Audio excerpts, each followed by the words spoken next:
Indeed. It's Monday, November 12th, Matt Sager podcast, and I am praying for you if you live in California. I've got a friend in from out of town, haven't had the chance to see him, and at no point did I say, hey, stick around, we haven't hung out more. But I am now being a fretful friend, fretful parent almost, to this guy who's like 20 years my senior. I do not want anyone who I care about in Southern California right now. The situation there is just horrifying. It's tragic. The most recent headline I read, this is per CNN, California wildfires kill 31 people as utility companies are investigated. The general consensus appears to be that neither utility companies nor any other sort of mismanagement is to blame, but this can't keep happening, that all of Southern California erupts into these fires that look like nightmare hellscapes, stuff that Michael Bay would never dream. It's just too over the top. Such mass destruction is not imaginable, and yet it's happening. And please, stop with the articles about Caitlyn Jenner lost her home or this celebrity. There are now 31 dead for sure. How many hundreds of thousands of people displaced? How many towns destroyed, rendered unrecognizable? How many people do you see running into cars only to find their cars are on fire? How many displaced animals? It is too much. And with that, I should really let you know, this is not going to be a particularly happy, jovial episode of the Matt Sager podcast. Very little to smile about today, I'm afraid. I personally have had an interesting day. I began the day thinking about our veterans, those who have served, those who are still stuck in perpetual service. I can't tell you how many Army reservists, National Guard members, people like that who I've known who throughout their lives thought they were doing their part while remaining a civilian, being there in case of an emergency. And then one day there was an emergency that to this day has not yet ended. And some of these friends have returned to me, all of them having seen and done and put through and endured more than they ought to have. Many of them very proud to have done so. But regardless, they're to be honored. And I truly don't know how to honor them sufficiently. I don't know what you can do for someone who sacrifices so much, is put through so much. It's why this shit about the border and the caravan makes me so angry. Yes, there's the obvious racism and appeal to fear and demagoguery of it all, but U.S. troops are being deployed to the U.S., having their valuable time, their invaluable dedication and service to this country and our freedoms, being so abused, it just makes me sick. The one thing that you don't do when you sign up for the military is hope to be sitting around the United States picking off Americans. And this is just grotesque. And I'm so sorry. And I thank you as well, everyone who's at the border, for enduring this embarrassment. Please know it will end. Please know nobody thinks anything of you because of this. And please know you're appreciated and loved. Be you on the Texas border, in Iraq, Afghanistan, Libya, China, Russia. I mean, our troops are deployed all over the planet. Increasingly, it seems, in needless numbers, in rotations that never end. We make a bargain with our troops that at a certain point, having volunteered to fight for us, they get to come home. And this business of, yep, your tour's up, now it's time for tour 2, now tour 3. Now we're going from the FOB in Afghanistan to the guerrilla war in Iraq. Look, I don't want to draft. But you can't abuse the most precious people in our country like this. You just can't. It's not acceptable. And I honor you all to the best of my ability this Veterans Day. Know that I'm thinking of you. Know that I appreciate you. Know that most people do. Know that anyone who says anything otherwise is just human slime. You are the best of the best. And thank you for the many ways in which you continue to save my life and the lives of my loved ones.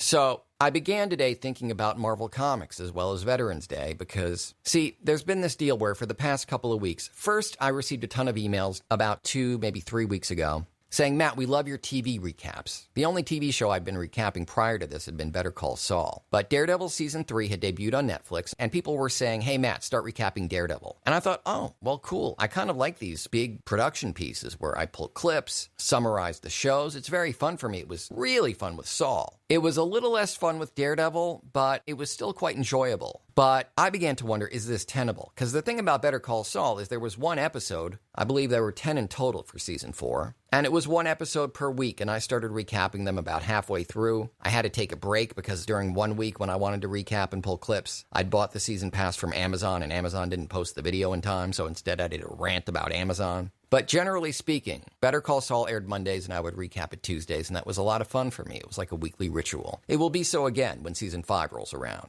But Daredevil, the thing about it is, as a Netflix series, it was dropped all at once. Many people, certainly the hardcore fans of the show, the type of person who would write to me and ask me to recap it, have probably seen the whole season within a day or at most maybe 3 or 4 days. Because that's the whole thing, Netflix and chill. They debut a series, and unless it's Arrested Development, which they drop 8 episodes and then go part 2, maybe someday, if anyone cares, generally speaking, they drop an entire season all at once. Or if it's a one-shot, they drop the entire series at once. In the case of Daredevil, I actually think this is going to be the last season, but again, I was not going to take an entire week of this show and just do nothing but Daredevil recaps. That was never something I considered. And even if I were to do that, that would take more than 2 weeks of podcasts. My attention span is not that. It's not that great. And I don't think that such a laser-focused thing of, oh, Matt's going to do episode 1 tonight, Matt's going to do episode 3 tonight, Matt's going to do episode 4 tonight. I don't think that was something that people really wanted. And so after I'd done a couple of episodes, I did episodes 1 and 2. Episode 2 was so immersive. I had done so much production for it that it was a 2-part episode of this podcast. And fans almost immediately, many of the same ones who asked me to recap in the first place, began writing me and saying, hey, you know what? We've seen the show. Thank you so much. This is a lot of fun, but I don't know that it serves any purpose for you to continue. And I was like, oh, thank God. Thank God. Because I didn't want to have committed to something and then back out of it and piss people off. So I was getting stuff in the hopper. I was already thinking about episode 3. But I mean, for instance, all of last week, there were just too many important issues to talk about. Too many other subjects on my mind. Too many other things people were asking me to comment on or to discuss. To do a Daredevil recap. All that I ended up doing was pulling a couple of clips from episode 3. 2 in particular. Episode 3 is, I will say this. This is not a recap, but a review. Episode 3 is, in my opinion, the worst episode of the season. They do a lot of weird narrative tricks, and they try to be sort of timely and fail. I'm thinking in particular of 2 pieces of dialogue that happen pretty much back to back. The first is when, if you listen to me recap episode 2 of Daredevil, you know that Wilson Fisk had convinced the FBI to remove him from prison, to put him under house, quote, arrest, end quote, but to basically break him out of prison and install him in this luxurious mansion,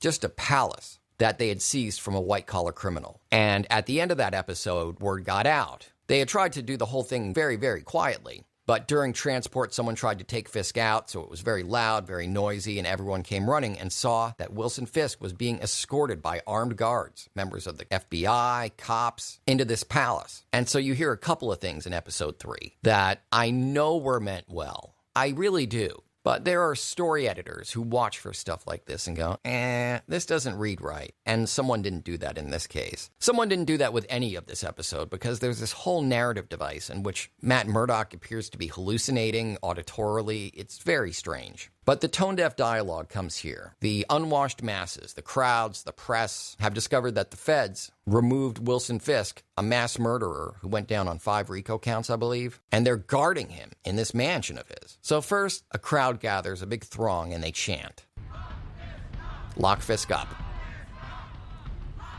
And I can't tell you how tone-deaf this is to me, because it is clearly designed to evoke the 2016 presidential campaign in which Donald Trump and his supporters and his chief of staff all chanted, lock her up, in response to a political opponent who happened to be a woman and who dared to challenge his masculinity, who had committed no crimes, who none of her staffers or friends or associates are currently under indictment or serious heavy investigation. So I get it. It's like, oh, we hear lock this up. We hear lock her up. So what if we did that with Wilson Fisk? Wouldn't that be a cute callback to the news and current events? It turns out it really wouldn't. Like I said, just tone deaf. If someone wrote that with the intent of comparing Wilson Fisk to Hillary Clinton, then I don't even know how to have a conversation with someone like that. I can't begin to understand them. But I don't think that's what actually happened. I think they wanted to do, hey, what are some real-world issues which we can try to incorporate into Daredevil? Because Marvel Comics and properties based on them have always been about the idea that this takes place in a world very, very similar to ours. The world outside our window, a world in which we live, in which the only difference is some kid got bit by a radioactive spider one day, and some kid got struck by a truck full of chemicals and was blinded by them and developed all these super senses. And so there was a lot of that real-world stuff. And again, it was all just, at best,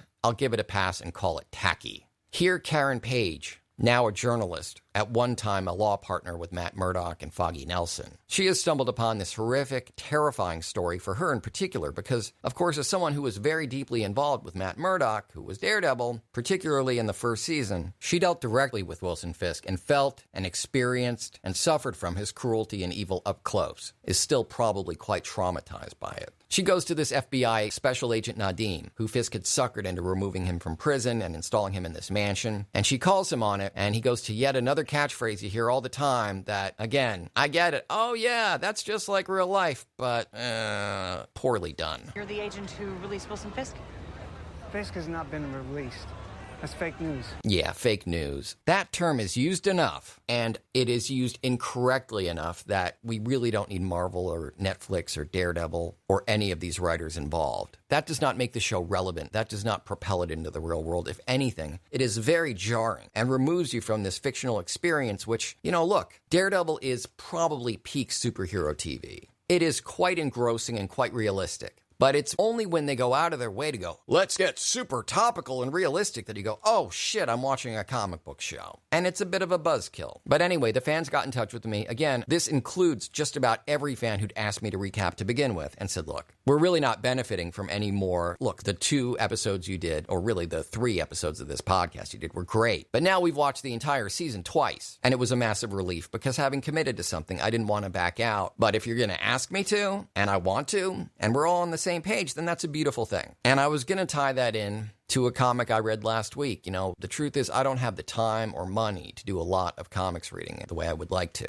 I also think that generally speaking, the industry is not thriving creatively as a whole. There are some books that really, really excel. Some that never stop being great, some evergreen books, which I've been reading since the 80s and which I'll never stop unless something shocking happens and there's just a dramatic drop in quality, which has been the case with most of the books I like. But I did pick up this 20th anniversary Marvel Knights comic that came out last week, because Marvel Knights, you probably haven't heard of it. If you're not a hardcore comics person or haven't been one for many, many years, it would be very understandable for you to not have heard of it. It was an initiative launched in the late 90s, and some of the direct results of Marvel Knights, where Joe Quesada was installed as editor-in-chief, and under his reign began this historic rebirth of Marvel, and with Marvel rose the entire industry. So, for instance, storylines were set in motion, relationships were forged that would ultimately lead to, among other things, Iron Man, Thor, Captain America, the Avengers, Guardians of the Galaxy, and beyond. Stuff that at the time of Marvel Knights, which began around 98,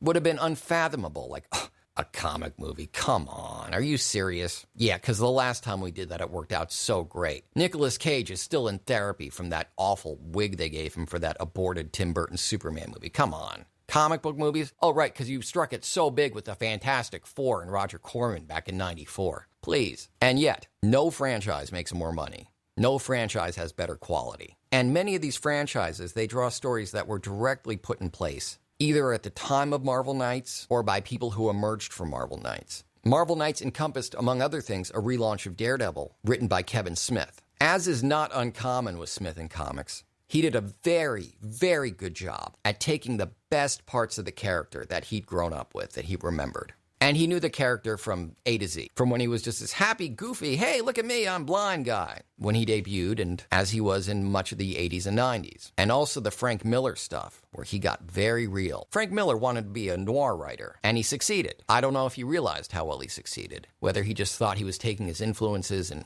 channeling them in his comic work. But there's a reason that Daredevil, as you see it on Netflix, feels so real. And it's because they're drawing on those Frank Miller stories of the 70s and 80s, which are very real. They were written by a guy with disdain for superheroes. Now, Kevin Smith loved superheroes, but he knew what made Daredevil great, and he took an excellent combination of the darkest elements of the character. the grittiest Frank Miller tales, and the most insightful, charming, heartwarming, fun, and funny stuff written by Stan Lee and others later, like Ann Nocenti. And he gave the character a new lease on life. That, and this is where I was going to say, is not uncommon for Kevin Smith. He was replaced, and it got even better. That's not to in any way shit on Kevin Smith, say that he didn't do a fantastic job. He did. But I noticed this when he relaunched Green Arrow for DC at right around the same time. That someone came in and replaced him, built on what he did, and then took it much, much farther. Got much, much better. But again, Smith deserves all credit, both for the relaunch, the redefinition of the character, defining the character in ways that everyone who followed him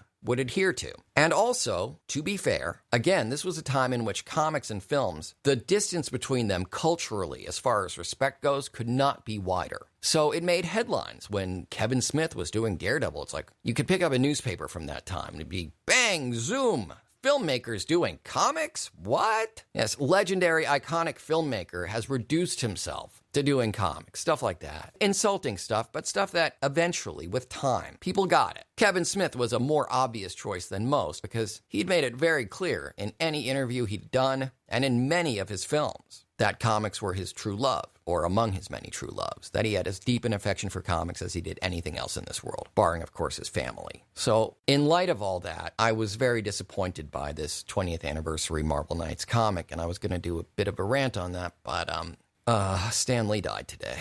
Stan Lee was a veteran. He'd had a really, really amazing life. He meant so much to all of us. It feels dumb for me to go, it's like talking about a deity. It feels almost selfish for me to go, oh, this is what Stan meant to me. Because he was everyone's surrogate father.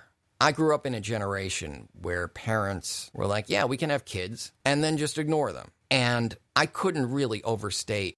Sadly, that is true of me. That was very much true of me. But losing Stan Lee feels like losing a father. It is really upsetting. Equally upsetting is the way the last years of his life were spent. Yes, it is so great that he saw the Marvel Cinematic Universe come to fruition, and it made him so happy. He'd fought for that for so long. The amount of work he did, the groundwork he laid. People think of him, and they're correct to do so, as having joined Timely in 1939, helping to relaunch it as Marvel, partnering with Jack Kirby and Steve Ditko. The work he did with Ditko on Spider-Man and Doctor Strange were so formative for me. Again, at a time when there was really nothing else in my world. Just me and my school library, and our Origins of Marvel Comics and Son of Origins of Marvel Comics, and Bring on the Bad Guys trade paperbacks. I was lucky enough a few years later that the son of the then president of Marvel joined my school and joined my class, and I got to take a tour of the Marvel bullpen. And it was like, I don't know how to explain it. I've been backstage at Bowie concerts many times, been on stage with the Ramones, but that's as an adult. As a kid, I don't know. I guess I could compare it to Charlie and the Chocolate Factory without all the horror, because it was just a ton of wonderful people, just very giving and generous, and at the height of their creativity, it was pretty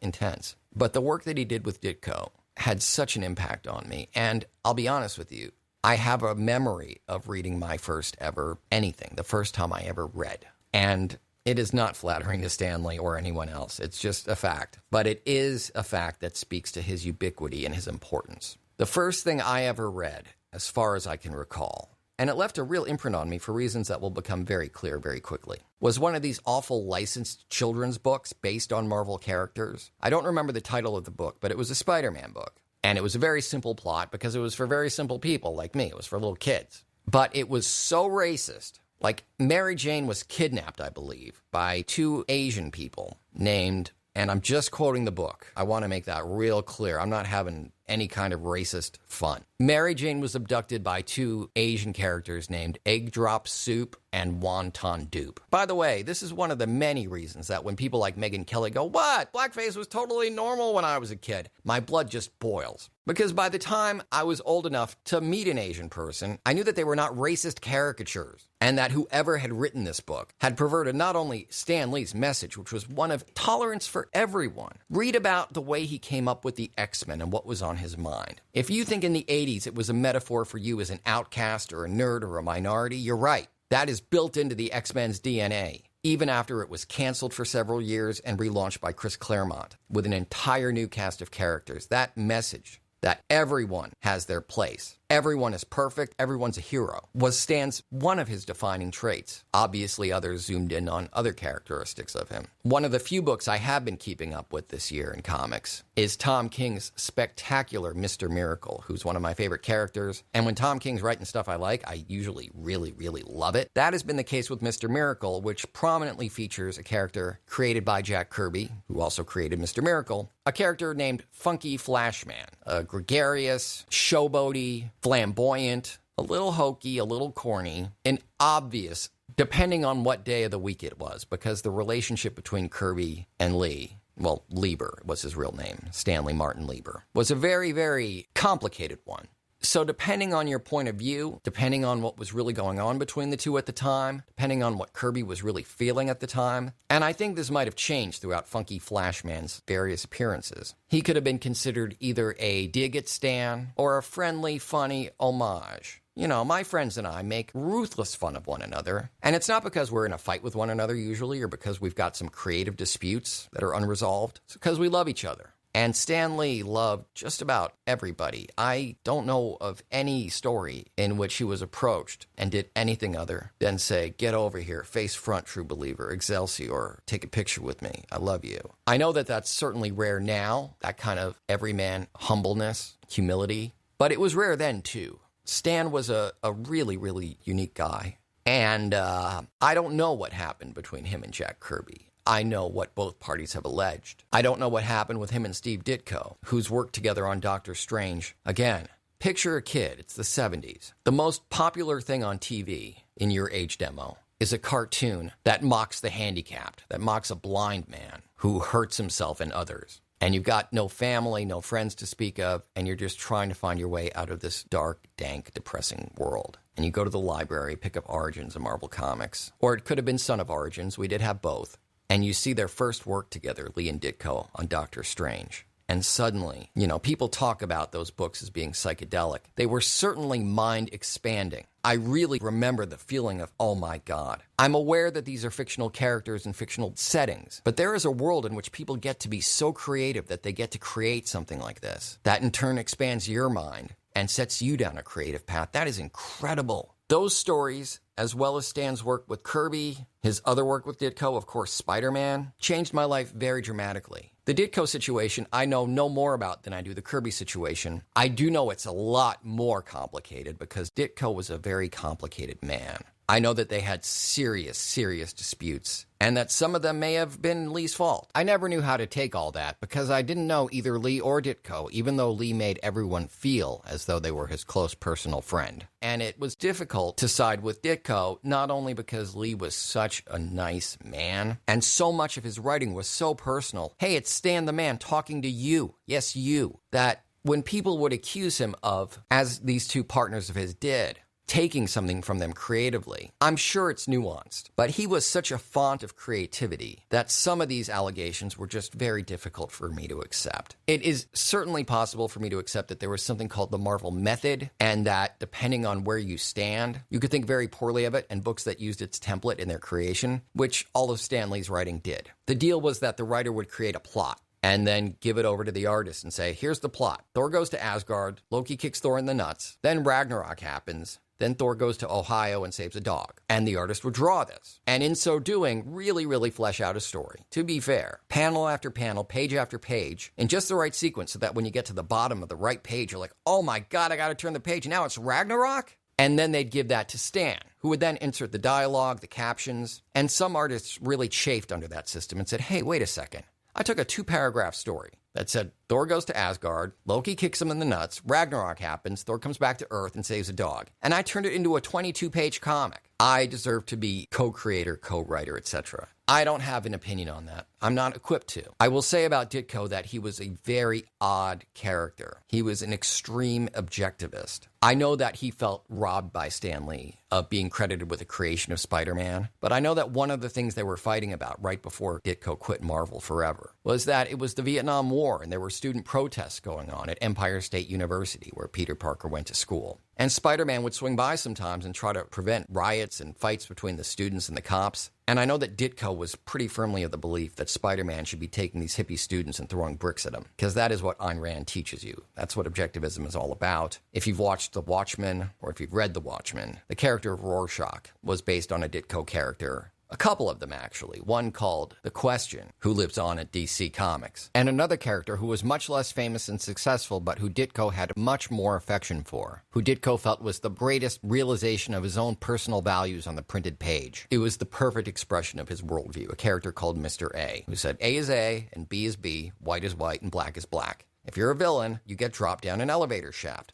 That is how the world works, according to Ayn Rand and objectivism, and consequently, regretfully, according to Steve Ditko as well. Ditko, too, passed this year. He passed at the age of 90. But the thing about Stan is that another reason why it was hard for me to believe the idea of him as some sort of mastermind thief is that he was so often stolen from, conned into situations that he should have been protected from. I remember in 2000, Stanley Media, which he joined because he was having trouble getting his residuals from Marvel, which would not exist in any way without the work he had done all his life. So he got suckered into working with these con artists who stole from him, who committed all kinds of fraud and, I believe, tax crimes. He was fortunate to escape going down with them. But then very, very late in life, these last couple of years, there have been allegations, many of which have been proven true, that he had a personal assistant, for instance, who had basically taken him hostage, was forcing him to go out to conventions and sign autographs when he was too sick to be doing so. He was 95 years old. And even when that was over, relations with his daughter that I only know stories of,